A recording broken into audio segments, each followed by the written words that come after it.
भ्रष्ट जजों ने भगत बसंत दास का जीवन नष्ट कर दिया। क्यों भाई? बसंत दास तो भगत है ना। अरे बसंत दास तो परमात्मा का भगत है, बहुत बड़ा परम भगत है, राष्ट्रीय समाज सेवा समिति का मेंबर है, सदस्य है, आश्रम के मुख्य सेवादारों में उसकी गिनती आती है। फिर ऐसे परम भगत का जीवन कौन बर्बाद कर देगा? अरे तुम क्या बोल रहे हो भाई अपनी गंदी जुबान से? क्यों संत रामपाल जी का नाम बदनाम कर रहे हो तुम? ऐसे परम भगत बसंत सैनी का जीवन क्या एक जज बर्बाद कर सकता है? नहीं कर सकता। भ्रष्ट जजों ने भगत बसंत दास का जीवन नष्ट कर दिया। फिर भक्ति क्या खाक कर रहा है? अरे भक्ति क्यों कर रहा? फिर भक्ति क्या काम आई इसके, जब एक जज ने इसका जीवन बर्बाद कर दिया और इतने दिनों से सतगुरु की शरण में है, सतगुरु ने जीवन आबाद नहीं किया और एक जज ने इसका जीवन बर्बाद कर दिया, नष्ट कर दिया, तो क्यों भक्ति कर रहा था? फिर ये ड्रामा कर रहा था ये तो। भ्रष्ट जजों ने भगत बसंत दास का जीवन नष्ट कर दिया। अब भाइयों और बहनों, कारण क्या था? पहले तो राष्ट्रीय समाज सेवा समिति वालों ने वो पुस्तक लिखकर सच बनाम झूठ और बसंत दास का नाम उस पुस्तक के ऊपर लिखकर उसमें गुब्बारे की तरह हवा भर दी। बसंत दास फूल गया कि लेखक के रूप में मेरा नाम लिख दिया गया। उसको आगे का नहीं पता था, क्योंकि आगे इनकी बुद्धि भैंस की तरह काम नहीं करती है। और बाद में जब Punjab and Haryana high court के जज ने उसके ऊपर एक्शन लिया और मुकदमा किया, तो बसंत दास की सारी हवा निकल गई कि यार ये तो मैं अकेला फंस गया और तो किसी का नाम ही नहीं आया, मेरे अकेले के ऊपर ही मुकदमा डाल दिया गया। तो भाई साहब के दिमाग के स्क्रू ढीले हो गए, पागल हो गया, मेंटल हो गया, मेंटल। ये सारनामी गुरुजी का परम भगत पागल हो गया। देखिए, जब बसंत दास को पता चला कि तुझे अकेले को मुकदमा नंबर 22/2011 में फंसा दिया, अन्य को छोड़ दिया, तो उसके दिल को ऐसा झटका लगा कि उसका मानसिक संतुलन बिगड़ गया, अनबोल हो गया, यानी बोला नहीं गया उससे, मुंह के ताला लग गया उसका मानसिक संतुलन गड़बड़ा गया कि तेरे को तो अकेले को फंसा दिया, अगर 10-20 और फंसते तो ठीक था, लेकिन तू तो अकेला फंस गया। उसका मानसिक संतुलन बिगड़ गया, अनबोल हो गया, यानी बोला नहीं गया उससे कई दिन तक। रस्सा उठाकर गले में डालकर पंखे पर लटककर आत्महत्या करने का प्रयास करने लगा। अब ये हैं सारनामियों के लक्षण। देखते जाओ भाई और बहनों आप। अरे क्या ज्ञान सीखा इन्होंने गुरुदेव भगवान से, इस परमेश्वर की इतने दिनों तक इतने नजदीक रहकर क्या संगति की, क्या लाभ उठाया। एक छोटे से झटके के कारण, एक छोटी सी बात के कारण। अरे तुम तो संघर्ष कर रहे थे ना, तुम तो सत्य के साथी हो ना।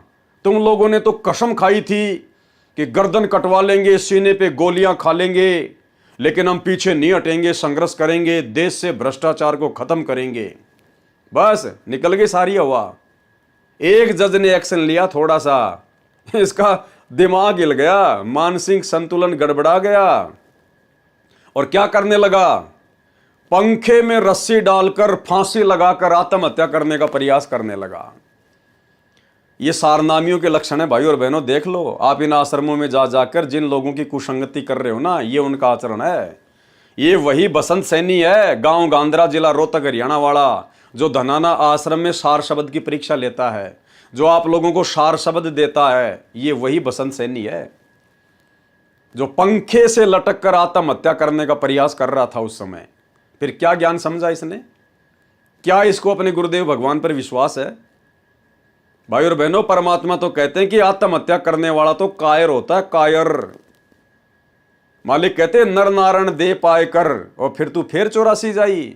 अरे आत्महत्या करके, ये परमात्मा जैसा शरीर प्राप्त करके नालायक, फिर तू गधा बनना चाहता है, 84 में जाना चाहता है। ज्ञान क्या हुआ तेरे को? तो ये देख लो परम भगतों के लक्षण, परम भगतों का ज्ञान। ये परमात्मा की विशेष दया है जो ये पुस्तक आपके सामने पढ़ाई जा रही है, दिखाई जा रही है आपको, ताकि आप इन लोगों की कुसंगति से बचें। इनको तो ब्रह्मा विष्णु महेश के माता पिता के अलावा भाई और बहनों कुछ भी पता नहीं है।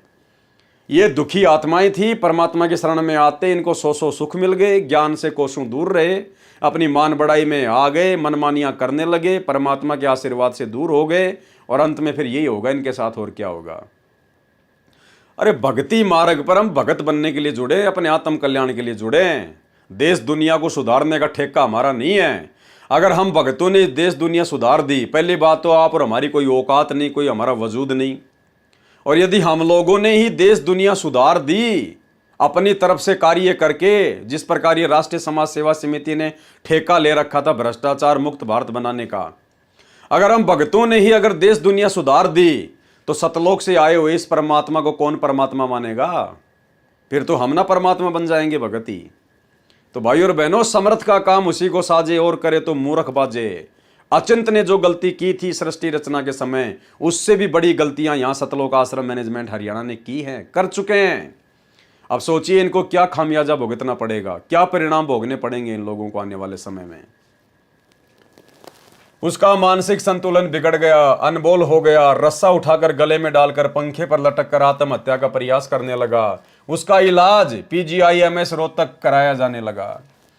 यानी वो इतना डिस्टर्ब हो गया, इतना पागल हो गया कि रोहतक की PGIMS हॉस्पिटल में उसको एडमिट करवाया गया और उसका इलाज चल रहा है। ऐसे पागल व्यक्ति से ये लाखों की संगत धनाना आश्रम में जाकर और सार शब्द ले रही है। यानी उस पागल ने सबको पागल बना दिया। भ्रष्ट जज राजीव भल्ला को इसमें भी संतोष नहीं हुआ। हमारे निजी जीवन में भी भ्रष्ट जज दखलंदाजी करने लगे। हाई कोर्ट के जज राजीव भल्ला को बताया गया कि बसंत दास मानसिक तौर से बीमार है, इसका इलाज PGIMS में कराया जा रहा है। जब PGIMS रोहतक में कोई स्वास्थ्य लाभ बसंत दास जी को नहीं हुआ, तब उसको दिल्ली के अच्छे अस्पताल institute of human behaviour and allied science IHBAS में दाखिल कराया गया। यानी वो सारनामी भगत बसंत दास इतना मानसिक डिस्टर्ब हो गया, इतना पागल हो गया कि रोहतक के PGIMS में भी उसका इलाज ढंग से नहीं हो पाया। फिर उसको दिल्ली लेके गए। अरे दुनिया जब हर कहीं से दुखी हो जाती है, परेशान हो जाती है, डॉक्टर फेल हो जाते हैं, बड़े बड़े हॉस्पिटल फेल हो जाते हैं, वो तो सतगुरु रामपाल जी भगवान की शरण में आ रहे हैं और आते ही स्वस्थ हो रहे हैं।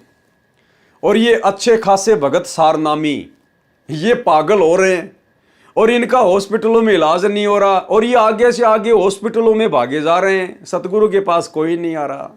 ये ड्रामेबाजी देख लो भाई और बहनों, अब ड्रामेबाजी बिल्कुल परमात्मा के ज्ञान और विधान के विपरीत सारे कुक्रम। अरे दुनिया तो PGIMS अपोलो से दुखी होके जहां डॉक्टरों ने हाथ खड़े कर दिए, वो फिर संत रामपाल जी के शरण में आके स्वस्थ हो रहे हैं। और यहाँ ये बसंत सैनी जो 20 साल से संत रामपाल जी की संगति कर रहा है, सारनामी भगत है, आश्रम में उनके पास में रहा करता था, मैनेजमेंट का मुख्य आदमी है और ये पागल हो रहा है। तो भाई और बहनों, पागल होगा नहीं तो क्या होगा? अरे जो बाहर वाले हैं उनको तो गुरुजी के बारे में कुछ पता नहीं था, इसलिए वो तो आते भक्ति पे लग गए और वो तो स्वस्थ हो गए। और ये नालायक भगत होने के बावजूद भी सारे उल्टे कुकर्म कर रहे थे, गुरु को मानुस मान रहे थे, मनमानियां कर रहे थे, तो आगे से आगे हॉस्पिटल में धक्के खा रहे हैं। यानी इनको संत रामपाल जी पे किसी प्रकार का कोई विश्वास नहीं, ना ये संत रामपाल जी को कोई कबीर भगवान मानते, ना ये कबीर जी का अवतार मानते, ये कुछ नहीं मानते, अपने जैसा मानते हैं। नहीं तो इस पागल आदमी को हॉस्पिटल में जाने की जरूरत क्या थी? अपने गुरुजी के चरणों में गिर जाता। अरे यदि गुरुजी के अनुसार ये पुस्तक लिखी जा रही है, गुरुजी के अनुसार ही जजों को भड़काया जा रहा है और सारा का सारा काम यदि ये मैनेजमेंट गुरुजी के अनुसार ही कर रहा था, उनकी आज्ञा में रह के कर रहा था, तो अपनी ऐसी आज्ञाकारी आत्मा को गुरुजी पागल थोड़ा ना होने देंगे। फिर भगवान क्या काम आया? फिर भाई एक तरफ तो तुम गुरुजी की आज्ञा में रह के सारा काम कर रहे थे बरवाला कांड में, फिर गुरुजी अपनी ऐसी प्यारी प्यारी आत्माओं को पागल थोड़ी होने देंगे। गुरुजी तो तुरंत आशीर्वाद देकर ले बेटा हो जा स्वस्थ, जाके संघर्ष कर। लेकिन गुरुजी की तरफ से कोई आशीर्वाद नहीं, कोई लाभ नहीं। क्यों? क्योंकि गुरु मानुष कर जानते, वो नर कहीं अंध, ओवे दुखी संसार में आ गए यम के फंद। ये हाल है भाई और बहनों।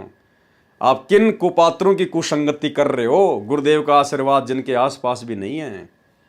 संभल जाओ, सुधर जाओ, साथ संगति से जुड़ जाओ, नहीं तो जीवन नरक बनेगा, नरक। जहां उसके स्वास्थ्य में सुधार होने लगा। दिनांक 4/8/2014 को हाईकोर्ट में बसंत दास की पेशी थी। बसंत दास के भाई सुरेंद्र जी न्यायालय में उपस्थित हुए तथा जज राजीव भल्ला जी को बताया कि बसंत दास को PGIMS रोहतक से लाभ नहीं हुआ इसलिए उसको दिनांक 23/7/2014 को दिल्ली के प्रसिद्ध अस्पताल IHBAS में दिखाया गया है। हाई कोर्ट के माननीय जज श्री राजीव भल्ला जी ने सुरेंद्र को आदेश दिया कि बसंत दास को दिनांक 19/8/2014 को PGIMS में ही इलाज के लिए वापस लाओ।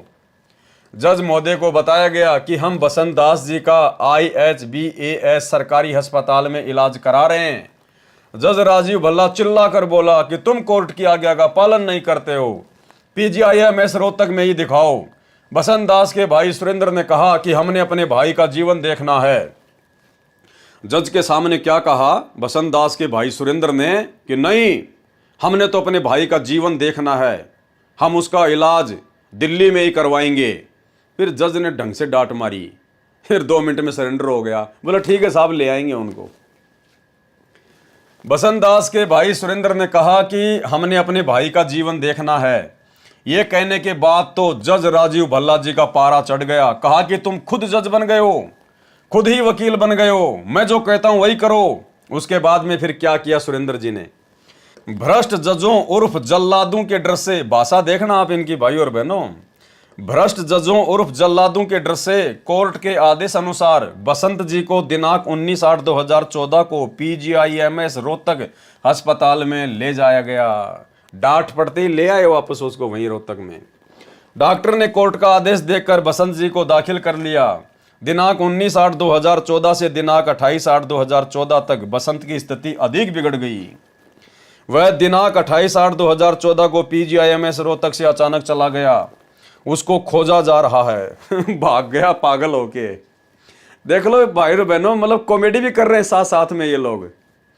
वो बसंत सैनी फिर इतना पागल हो गया, ये कह रहे हैं मैनेजमेंट वाले कि रोहतक मेंटल हॉस्पिटल से भाग गया। कह रहे हम उसको ढूंढ रहे हैं, वो मिल नहीं रहा।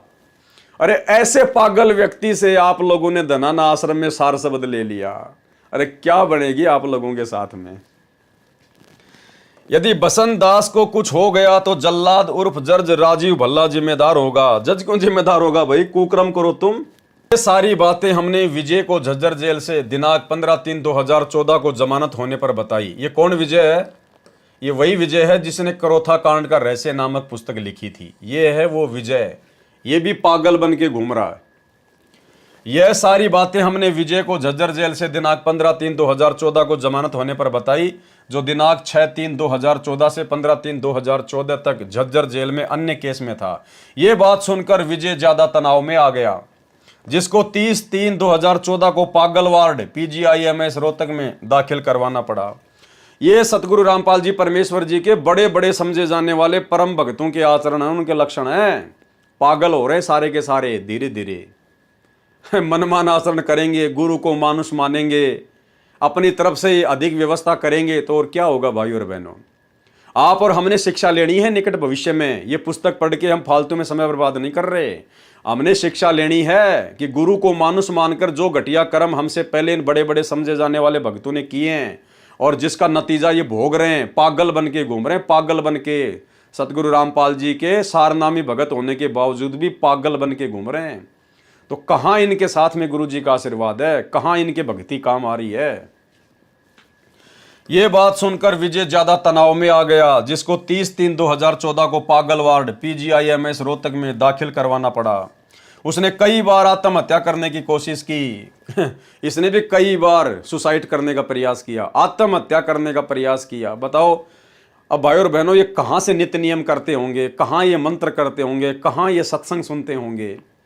जो आदमी पागल हो जाए, आत्महत्या करने का प्रयास करने लगे, वो कहां भक्ति करेगा।